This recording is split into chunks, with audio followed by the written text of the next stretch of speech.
The AD series has highlighted a number of historical figures that we know from sources outside of the Bible.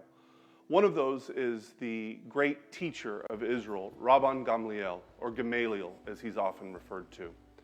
He appears in the book of Acts, and what's interesting to note is that these historical figures that walk into the Bible, it's not just to note that a historical figure is in the Bible and, we hear about them in Josephus or rabbinic sources or Roman sources.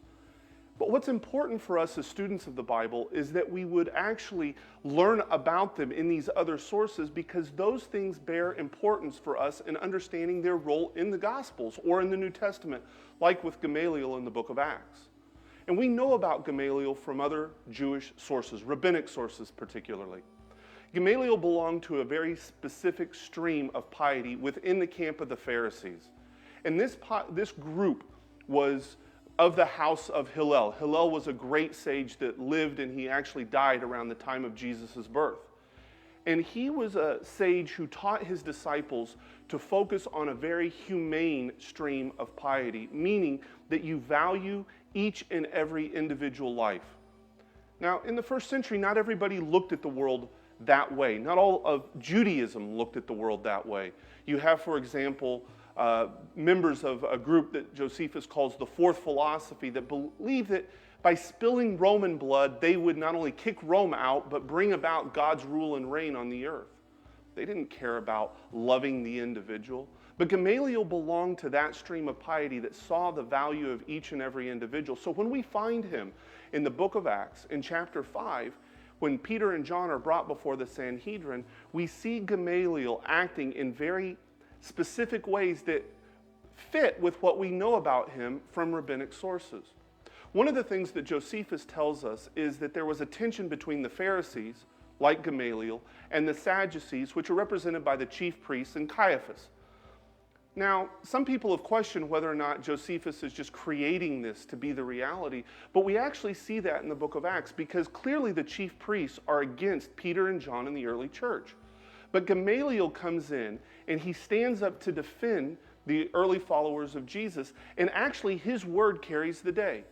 So what does he say in this hearing in front of the Sanhedrin? He says, look, we know that we've had other messianic pretenders in their movements, and let's be honest, they've never amounted to anything. But if this is from God, you don't want to be on the wrong side of this. It's never a good thing to oppose God. But on the other hand, if it's not from God, it will come to nothing. And the people listened to him. They saw the wisdom in this. One of the things that's interesting, though, is he presents a very honest Jewish representation of how you handle messianic figures. You see, Jesus wasn't the only person in the first century with claims to being the Messiah. There were others. Some of them were military leaders. Some of them were prophetic figures. In fact, we hear in Gamaliel's speech a mention of an Egyptian who led people astray. The thing is, though, the Messiah is going to be the Messiah based upon what he does. Notice in the Gospel of Matthew, when John the Baptist is in prison and he sends disciples to Jesus saying, are you the one who is to come, or should we look for someone else? Jesus points him, go and tell John what you see and hear. The blind see, the deaf hear, the lame walk, the dead are raised. Jesus points to God's working through his ministry. Notice in the preaching in the book of Acts, what is it that the disciples point to as proof of Jesus' messiahship? Not where he was born, not the star, not the wise men, but they point to Jesus of Nazareth, a man anointed by God, who went about doing works and signs and healing all who were oppressed. They point to what Jesus did. But yet, even in the book of Acts, after the resurrection in chapter 1, we hear the disciples asking Jesus, is it now that you're going to restore the kingdom to Israel? They recognize that he still has to finish out his role as the Messiah. Jesus didn't argue with them. He didn't deny that. In fact, he said, now's not the time, and only the Father knows the time. So in other words, that is to come into the future. So what we find with Gamaliel is basically he's sitting here and saying, guys, let's wait and see. Let's wait and see if this thing is of God. It's not going to be stopped. It's not going to be thwarted. But at the same time, if it's not, it will come to nothing.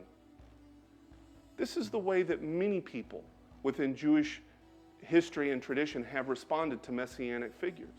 And the thing that we also see, though, with Gamliel, who Paul claims was his teacher, is we see this very humane approach that says, even these guys, Peter and John, they have value and do not deserve cruelty and punishment, which is more the attitude of the Sadducean chief priests like Caiaphas.